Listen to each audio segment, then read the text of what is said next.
You know, has a lot of debt, about $17 trillion worth at last count. But which one of our many lenders should actually get paid first? According to the U.S. Treasury Department, 34% of our debt is owed to foreign lenders. That's the majority of the pie.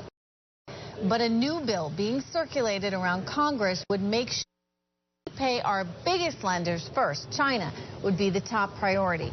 Congressman Sandy Levin, Democrat from Michigan, is here to explain why he thinks this is a bad idea that prioritizes foreign entities at the expense of small business owners and military servicemen.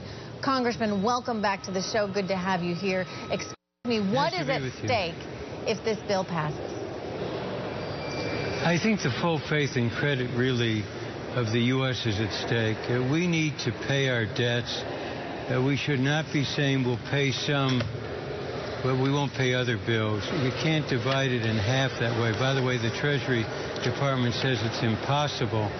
And I was looking at statements by two former Bush administration officials, and one said it's impossible to do this, and the other said it would create a bloody mess.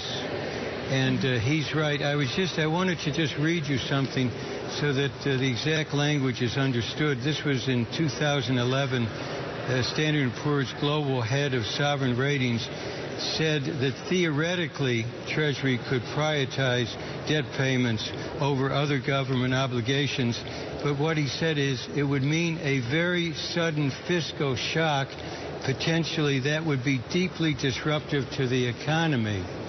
We should not be doing this. The Republicans, I guess, think that they can create some leverage for them in the negotiations. But that's playing with fire. You know, let's talk about the real world for a moment. I mean, you know, why not have senior debt holders? Why not have your biggest investors in this country, which, you know, really it comes down to a lot of the foreigners, and China has about an 8% stake. Why not put them ahead of other countries and other institutions? It's not other countries. Put them ahead of American soldiers. Put them ahead of American contractors, small business people. They're saying essentially we'll do that.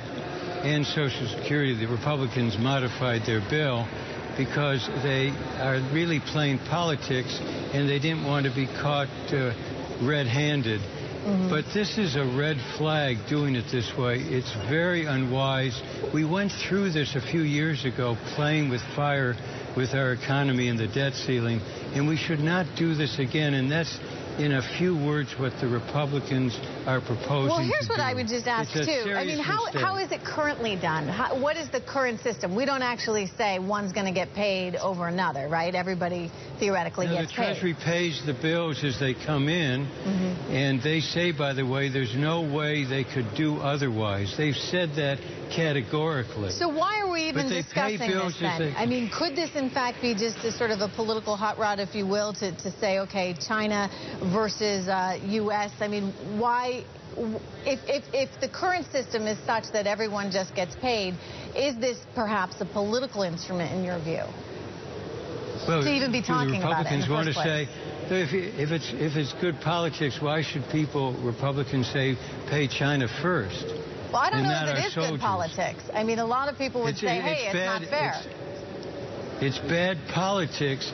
It's terrible policy. It's terrible policy to play with fire with the American economy. When the Republicans tried that a few years ago, they went to the edge. And once again, now they're saying, essentially, we're going to default on some but not on others. Well, and what's that going to send? It's also, Congressman, a terrible waste of time. We have Americans looking for jobs, and instead Congress is debating what if we stop paying our debts. It's so absurd, it goes beyond logic. What could possibly be the goal here for someone who is in support of this very conversation? Well, look, it was Republicans this morning, I'm sorry to say, and I told them that this puts another nail in the coffin of bipartisanship to do this. Why are they doing it? Because they think as we approach the debt ceiling date, they want to have more leverage. And so their leverage is we'll pay some but not others. They think that's leverage. I think it's economic insanity. Are there any Democrats who are supportive, or is this 100% a Republican initiative? I can't think of a single Democrat who would support this. Today in the vote, what happens if we do default? I mean, that's essentially what they're getting at. And, you know, we hate to talk about that because I can't see the USA defaulting on its debt, but this is sort of the contingency plan. What happens if we do? We can't.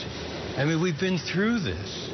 We were through it a few years ago. In my opening statement, I spelled out what happened when Republicans played games with the debt ceiling. And the president's made clear we can't do that. So essentially, everybody in this country must understand that for some, they think temporary advantage in terms of leverage. They're going to play loosely with the American economy. They're going to say we're going to pay some bills, but not others. It is really a dangerous positioning by the Republicans, and I just urge them to stop it. All right, we're going to leave it there. Congressman Levin, thank you very much for joining us. Glad to be with you.